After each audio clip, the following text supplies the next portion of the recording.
Download now. CC Learning app. Hi all, welcome to competitive cracker. This is me Alfin Abdul Salam. മക്കളെ, CSEB പരീക്ഷകൾക്ക് വേണ്ടി തയ്യാറെടുത്തുകൊണ്ടിരിക്കുന്ന എല്ലാവരെയും വലിക്കുന്ന കുറച്ച് കാര്യങ്ങൾ തന്നെയാണ് ഇംഗ്ലീഷ് സബ്ജക്റ്റ് എന്ന് പറയുന്നത്, ജനറൽ ഇംഗ്ലീഷ് എന്ന് പറയുന്നത്. നിങ്ങളുടെ റാങ്കിനെ നിർണ്ണയിക്കാൻ തന്നെ തക്കവണ്ണം മൂല്യമുള്ള ചോദ്യങ്ങളാണ് നിങ്ങൾക്ക് ഇംഗ്ലീഷിൽ നിന്ന് ലഭിക്കുന്നത്. ആ കുറച്ച് ചോദ്യങ്ങളെ നമുക്ക് പരിചയപ്പെടുവാനും പഠിക്കുവാനും വേണ്ടിയിട്ടാണ് നമ്മൾ ഈ ഒരു വീഡിയോ ചെയ്യുന്നത്. So let's get into it without further ado. അപ്പോൾ മക്കളെ, നമ്മൾ പറഞ്ഞു വരുന്ന കാര്യം എന്ന് പറഞ്ഞാൽ, നിങ്ങളുടെ പരീക്ഷകൾ എന്തുമായിക്കൊള്ളട്ടെ, CSEB എക്സാംസ് ആയിക്കോട്ടെ, ഏത് CSEB എക്സാംസും ആയിക്കോട്ടെ, നിങ്ങൾക്ക് വേണ്ടതെല്ലാം ഒറ്റ കുടക്കീഴിൽ നിങ്ങൾക്ക് വേണ്ട സമയത്ത് നിങ്ങളുടെ സൗകര്യത്തിനനുസരിച്ച് നിങ്ങൾക്ക് കണ്ടു പഠിക്കുവാൻ വേണ്ടിയിട്ടാണ് നമ്മളുടെ CC ലേണിംഗ് ആപ്പ് നമ്മൾ ഡിസൈൻ ചെയ്തിട്ടുള്ളത്. ലൈവ് ക്ലാസ്സുകൾ നിങ്ങൾക്ക് ആപ്പിൽ കാണാം. ലൈവ് ക്ലാസ്സുകളുടെ റെക്കോർഡ് ക്ലാസ്സുകൾ, അല്ലെങ്കിൽ സബ്ജക്ട്സ് കവർ ചെയ്തേക്കുന്ന റെക്കോർഡ് ക്ലാസ്സുകൾ, പരീക്ഷകൾ, നോട്ടുകൾ, MCQs, ഇങ്ങനെയെല്ലാം നിങ്ങൾക്ക് കൈക്കുള്ളിൽ ഒതുക്കിക്കൊണ്ട് പഠിക്കുവാൻ വേണ്ടിയിട്ടുള്ള എല്ലാം ഉൾക്കൊള്ളിച്ചിട്ടുള്ള നമ്മളെ CC ലേണിംഗ് ആപ്പ് ഏത് സ്വപ്ന ജോലിക്കും നിങ്ങൾക്ക് പഠിച്ചു തുടങ്ങുവാനായിട്ട്, ട്യൂഷൻ മുതൽ അസിസ്റ്റന്റ് പ്രൊഫസർ പരീക്ഷ വരെയുള്ള എല്ലാ പരീക്ഷകളെയും കവർ ചെയ്യുന്ന, CSEB ബാങ്ക് പരീക്ഷകളെ കവർ ചെയ്യുന്ന നമ്മളെ CC ലേണിംഗ് ആപ്പ് നിങ്ങൾക്ക് ഗൂഗിൾ പ്ലേ സ്റ്റോറിൽ നിന്നോ ആപ്പ് സ്റ്റോറിൽ നിന്നോ ഡൗൺലോഡ് ചെയ്യാവുന്നതാണ്. കൂടുതൽ സംശയങ്ങൾ കൊണ്ട് ഉറപ്പായിട്ടും നമ്മളെ വാട്സ് നമ്പർ ആയിട്ടുള്ള 8589083568 എന്ന് പറയുന്ന നമ്പറിലേക്ക് നിങ്ങൾക്ക് കോൺടാക്ട് ചെയ്യാവുന്നതാണ്. നമ്മൾ ഈ പറഞ്ഞു വരുന്ന കാരണം എന്ന് പറയുന്നത് ഇത് തന്നെയാണ് മക്കളെ. കോമ്പറ്റേറ്റീവ് ക്രാക്കറിന്റെ ഏറ്റവും വലിയ മേന്മ എന്ന് പറയുന്നത് നമ്മളുടെ റിസൾട്ട് തന്നെയാണ്. 1ാം റാങ്ക് മുതൽ അനവധി റാങ്ക് ഹോൾഡേഴ്സിനെ വിവിധ CSEB പരീക്ഷകളിലായിട്ട്, കോർപ്പറേറ്റ് സെക്ടർ പരീക്ഷകളുമായിട്ട് നിങ്ങൾക്ക് റാങ്ക് നേടിത്തരുവാനായിട്ട് സാധിച്ചിട്ടുള്ള കോമ്പറ്റേറ്റീവ് ക്രാക്കറിന്റെ ഉറപ്പ് തന്നെയാണ്, ഗ്യാരണ്ടി തന്നെയാണ് CCക്ക് പറയാനുമായിട്ടുള്ളത്. സോ നമ്മളെ ഏറ്റവും പുതിയ ബാച്ചിലേക്ക് ജോയിൻ ചെയ്യാൻ വേണ്ടി നമ്മളെ ബോർഡ് നമ്പർ ആയിട്ടുള്ള 8921440580 എന്ന് പറയുന്ന നമ്പറിലേക്ക് നിങ്ങൾക്ക് കോൺടാക്ട് ചെയ്യാവുന്നതാണ്. നമ്മളെ ബാച്ചിലേക്ക് അഡ്മിഷൻസ് എടുക്കാവുന്നതാണ്. So let's get into our first question. The children dash in the garden when it started raining. മക്കളെ, ഇവിടെ നമ്മൾക്ക് സെന്റൻസ് കംപ്ലീഷൻ ആണ് ചോദിച്ചിട്ടുള്ളത്. നമ്മളോട് ഇവിടെ എഴുതാൻ പറഞ്ഞിട്ടുള്ളത് ഈ ഡാഷിൽ എന്ത് വരുമെന്നാണ്. പ്ലേഡ് ആണോ, പ്ലേയിങ് ആണോ, വെയർ പ്ലേയിങ് ആണോ, ഹാവ് പ്ലേഡ് ആണോ? മക്കളെ നോക്കുക, ദ ചിൽഡ്രൻ, കുട്ടികൾ എന്തോ ചെയ്യുകയായിരുന്നു. നമുക്ക് ഓപ്ഷൻസിൽ നിന്ന് മനസ്സിലാക്കാൻ സാധിക്കുന്നത് എന്തായിരുന്നു? പ്ലേ, കളിക്കുകയായിരുന്നു ചെയ്തിട്ടുണ്ടായിരുന്നത്. എവിടെയായിരുന്നു കളിച്ചിട്ടുണ്ടായിരുന്നത്? ഗാർഡനിലായിരുന്നു അവര് കളിച്ചുകൊണ്ടിരുന്നത്. എപ്പോഴാണ് കളിച്ചുകൊണ്ടിരുന്നത്?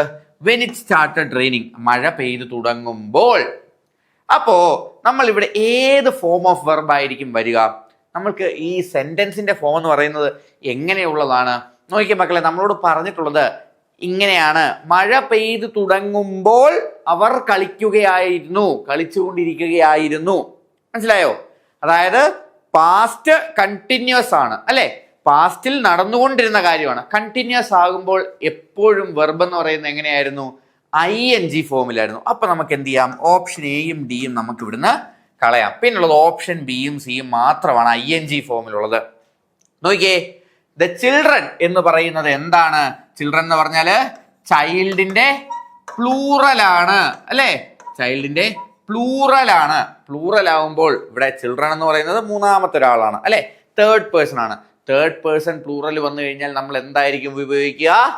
വേർ ആയിരിക്കും നമ്മൾ ഉപയോഗിക്കുന്ന auxiliary verb. The children were playing, അല്ലെ? The children were playing in the garden when it started raining. Option C ആണ് ശരി ഉത്തരം. മക്കളെ, ചിൽഡ്രൻ ആണ്, തേർഡ് പേഴ്സൺ ആണ്. തേർഡ് പേഴ്സൺ പ്ലൂറൽ ആകുമ്പോൾ വേർ വരും. സ്റ്റാർട്ടഡ് റെയിനിങ്, മഴ പെയ്തുകൊണ്ടിരിക്കുമ്പോൾ, മഴ പെയ്തു തുടങ്ങിയപ്പോൾ അവർ കളിച്ചുകൊണ്ടിരിക്കുകയായിരുന്നു.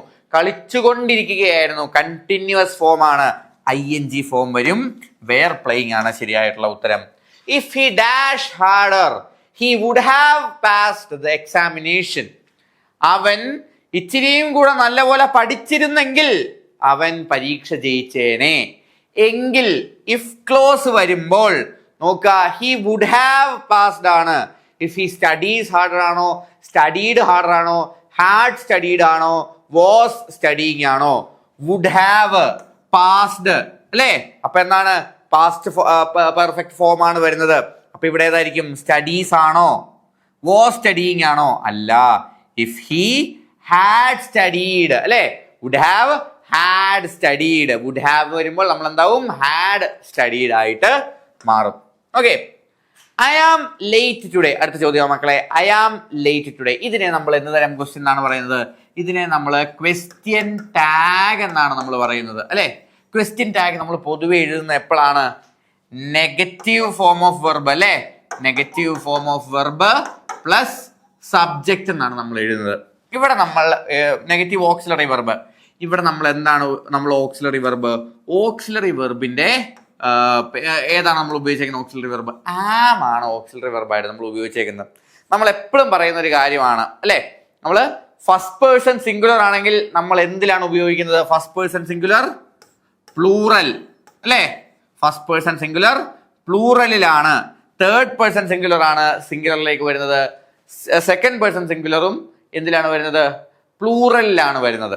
അതേപോലെ തന്നെ പക്ഷേ നമ്മൾ ഫസ്റ്റ് പേഴ്സണിൽ എഴുതുമ്പോൾ നമ്മൾ ഉപയോഗിക്കുന്ന ഓക്സിലറി വെർബാണ് ആം. അത് ശരിക്കും പറഞ്ഞാൽ ആറിൻ്റെ ഒരു രൂപമാണ് ആം എന്ന് പറയുന്നത്. അതുകൊണ്ട് തന്നെ നമ്മളിവിടെ എന്താണ് ഉപയോഗിക്കുക? ഒരിക്കലും ആമൈ അല്ല. ആം എന്ന് പറയുന്നത് പോസിറ്റീവ് ആണ്. അപ്പൊ ഇതിനെ നെഗറ്റീവ് ആകുമ്പോൾ എന്താവണം? ഒരിക്കലും ആമൈ തന്നെ വരില്ല. ആമിന്റെ ട്രാൻസ്ലേഷൻ എന്ന് പറയുന്നത് ഒരിക്കലും എന്തല്ല? ഈസ് അല്ല. അപ്പൊ ഇസിൻഡിറ്റും ഇസിൻഡൈയും വരില്ല. പിന്നെ എന്താണ് വരുന്നത്? ആമിന്റെ നെഗറ്റീവ് എന്ന് പറഞ്ഞാൽ എന്നതാ? അത് ആറാണ് അല്ലെ? ആമിന്റെ നെഗറ്റീവ് ആറിഞ്ചാണ്. മനസ്സിലായോ? ആറിഞ്ചൈ. അപ്പൊ ഇവിടെ എന്താണ്? I am late today aren't I അല്ലെ? ആറിഞ്ചൈ എന്ന് വേണം വരാൻ വേണ്ട. So the right answer is option B, aren't I. Okay. Nobody has ever defeated him. ആരും അവനെ ഇതുവരെ തോൽപ്പിച്ചിട്ടേ ഇല്ല.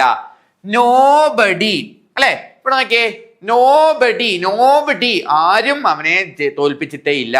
ഇവിടെ നോക്കിയേ, he was never defeated, he has never been defeated, he is never defeated, he had never been defeated. നോക്കിയേ ഇവിടെ nobody എന്ന് പറയുന്നതുകൊണ്ടാണ് നമ്മൾ എന്ത് ഉപയോഗിച്ചേക്കുന്നത്? nobody പ്ലസ് എവർ എന്ന് പറയുമ്പോൾ ഇത് എന്താവും? ഇതൊരു നെഗറ്റീവ് സെന്റൻസ് ആകും. ആരും ഇവനെ തോൽപ്പിച്ചിട്ടില്ല. അല്ലെങ്കിൽ നമ്മൾ ഇതിനെ തിരിച്ചു പറയുമ്പോൾ എന്താവും? ഹി വാസ് നെവർ ഡിഫീറ്റഡ് എന്നുള്ള അർത്ഥത്തിലേക്ക് വരും അല്ലെ? അതിലാണ് നമ്മൾ എന്തിലെഴുതുന്നത്? ഇവിടെ നമ്മൾ സെന്റൻസ് ട്രാൻസ്ഫോം ചെയ്യുമ്പോൾ നമ്മൾ നെവർ എന്നുള്ള യൂസേജ് നടത്തുന്നത്.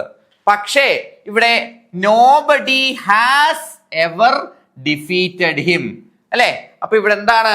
ഇവൻ ഒരു പ്രത്യേക സാഹചര്യത്തിൽ തോൽക്കുന്നതിനെ പറ്റിയാണോ പറഞ്ഞിട്ടുള്ളത്? അല്ലെങ്കിൽ ഒരു പ്രത്യേക സാഹചര്യത്തിൽ അജയ്യനായതിനെ പറ്റിയാണോ പറഞ്ഞത്? അല്ല, ഇതുവരെയും ആരും from time immemorial, from one time period to the present ആരും എന്ത് ചെയ്തിട്ടില്ല? ഇയാളെ തോൽപ്പിച്ചിട്ടില്ല. അപ്പൊ എന്തായിരിക്കും ഇവിടെ വരുന്നത്? I have been doing this for the last 10 years. കഴിഞ്ഞ 10 വർഷമായിട്ട് ഞാനിത് ചെയ്തുകൊണ്ടേ ഇരിക്കുകയാണ്. അപ്പൊ ഒരു കാലഘട്ടത്തിൽ മുഴുവൻ നടന്നുകൊണ്ടിരുന്ന കാര്യങ്ങളെ പറയാൻ വേണ്ടി നമ്മൾ ഉപയോഗിക്കുന്ന ടേമാണ് ബീൻ അല്ലെ? We add been to it. അപ്പൊ നമുക്ക് ബീൻ ഉള്ള 2 ഓപ്ഷൻസേ ഉള്ളൂ. അപ്പൊ നമുക്ക് എയും സിയും കളയാം. He had never been defeated, he has never been defeated. He had അല്ല, ഇവിടെ എന്താണ് പറഞ്ഞിട്ടുള്ളത്? ഹാസ് ആണ്. So we go with option B, he has never been defeated. അവൻ ഇതുവരെ തോൽപ്പിക്കപ്പെട്ടിട്ടില്ല. The principal insisted dash attending the seminar. Seminar attend ചെയ്യുന്നതിൽ principal insist ചെയ്തു. മക്കളെ, ഇൻസിസ്റ്റ് ചെയ്യുക എന്നുള്ള വാക്കിന് ശേഷം നമ്മൾ വരുന്നത് അടുത്ത വാക്ക്, ഡാഷിനപ്പുറമുള്ള വാക്ക് ING ആണെങ്കിൽ എപ്പോഴും ഓർത്തിരിക്കുക മക്കളെ. ശരി ഉത്തരവ് എന്ന് പറയുന്നത് ഓപ്ഷൻ എ, ഓൺ ആയിരിക്കും. The principal insisted on attending the seminar. ING ആണെങ്കിൽ എപ്പോഴും അതിന് മുമ്പ് വരിക എന്തായിരിക്കും? ഓൺ ആയിരിക്കും. അടുത്തത് മക്കളെ, നമ്മൾക്ക് തന്നിട്ടുള്ള ഒരു ചോദ്യം എന്ന് പറയുന്നത് എന്താണ്? A bolt from the blue എന്ന് പറയുന്ന ഫ്രേസിന്റെ അർത്ഥം എന്താണ്? A bolt from the blue എന്ന് പറയുമ്പോൾ എന്താണ്? ഫ്രം ദ ബ്ലൂ എന്ന് പറയുന്ന വാക്കിന്റെ അർത്ഥം എന്ന് പറഞ്ഞാൽ അൺനോൺ എന്നുള്ള കാര്യത്തിലാണ് നമ്മൾ എന്തെന്ന് പറയുന്നത്? ബ്ലൂ എന്ന് നമ്മൾ പറയുന്നത്. നമ്മൾ എന്താണ്? He's in the blues. അങ്ങനെ എന്താണ്? കെയർലെസ് ആയിട്ട് ഫ്രീ ആയിട്ടിരിക്കുന്നതിന് നമ്മൾ എന്ന് പറയുന്നത് ബ്ലൂ എന്ന് പറയുന്നത്. നമ്മൾ ഒന്നിനെ പറ്റിയും ആകുലനല്ലാതെ കൂളായിട്ടിരിക്കുന്നതിനാണ് ഇൻ ദ ബ്ലൂ എന്ന് നമ്മൾ പറയുന്നത്. A bolt from the blue എന്ന് പറഞ്ഞാൽ എന്താണ്? അങ്ങനെ നമ്മളിങ്ങനെ കൂളായിട്ടിരിക്കുമ്പോൾ അപ്രതീക്ഷിതമായിട്ട് വരുന്ന ഒരു ബോൾട്ട് എന്നുള്ളൊരു അർത്ഥമാണ് അവിടെ വരുന്നത്. അപ്പൊ അതെന്തായിരിക്കും? Option C, a sudden unexpected ഇവന്റിനെയാണ് നമ്മൾ എന്തെന്ന് പറയുന്നത്? A bolt from the blue എന്ന് നമ്മൾ പറയുന്നത്. Yes, very good. The government is discussing about the pay revision of its employees. നമ്മളോട് ഇവിടെ ചോദിച്ചേക്കുന്നത് ഈ സെന്റൻസിലെ എറർ ഏത് ഭാഗത്താണ് എന്ന് കണ്ടുപിടിക്കാനാണ്. ഇതിൽ വേഗം ഒന്ന് കമന്റ് ചെയ്ത മക്കളെ, ഏത് ഭാഗത്തായിരിക്കും ഇവിടെ എറർ വരിക? The government is discussing about the pay revision of its employees. ഇതിലേതാണ് ശരിയായിട്ടുള്ള അല്ലെങ്കിൽ തെറ്റായിട്ടുള്ള ഭാഗം? ഓർക്കുക മക്കളെ, ഒരിക്കലും നമ്മൾ എന്തുപയോഗിക്കില്ല? ഡിസ്കസിങ്ങിന്റെ കൂടെ നമ്മൾ എന്തുപയോഗിക്കില്ല? ഡിസ്കസിങ്ങിന്റെ കൂടെ നമ്മൾ എബൌട്ട് ഉപയോഗിക്കില്ല, അല്ലെ? നമ്മൾ ഡിസ്കസിങ്ങിന്റെ കൂടെ എന്തുപയോഗിക്കില്ല? എബൌട്ട് ഉപയോഗിക്കില്ല. നമ്മൾ എന്തായിരിക്കും പറയാ? The government is discussing the pay revision of its employees. About ഇവിടെ ആവശ്യമില്ല. ഇവിടെ ശരിയായിട്ടുള്ള യൂസേജ് ഡിസ്കസിങ് മാത്രമാണ്, എബൌട്ടിന്റെ ആവശ്യമില്ല. ഓപ്ഷൻ സി ആണ് ശരിയായിട്ടുള്ള ഉത്തരം അഥവാ തെറ്റായിട്ടുള്ള ഭാഗം. The statement that contradicts itself but might be true.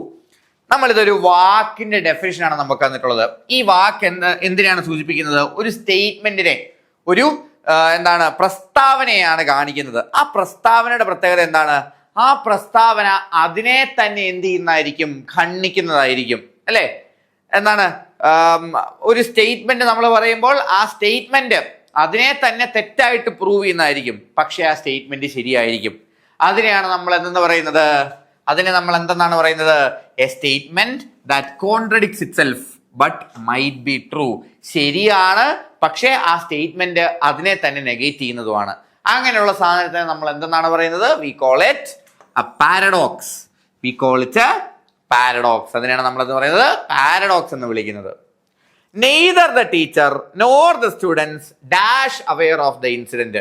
നമുക്ക് നെയ്തർ നോറോ എയ്തർ ഓറോ വന്നു കഴിഞ്ഞാൽ നമ്മൾ എന്തുപയോഗിക്കണം?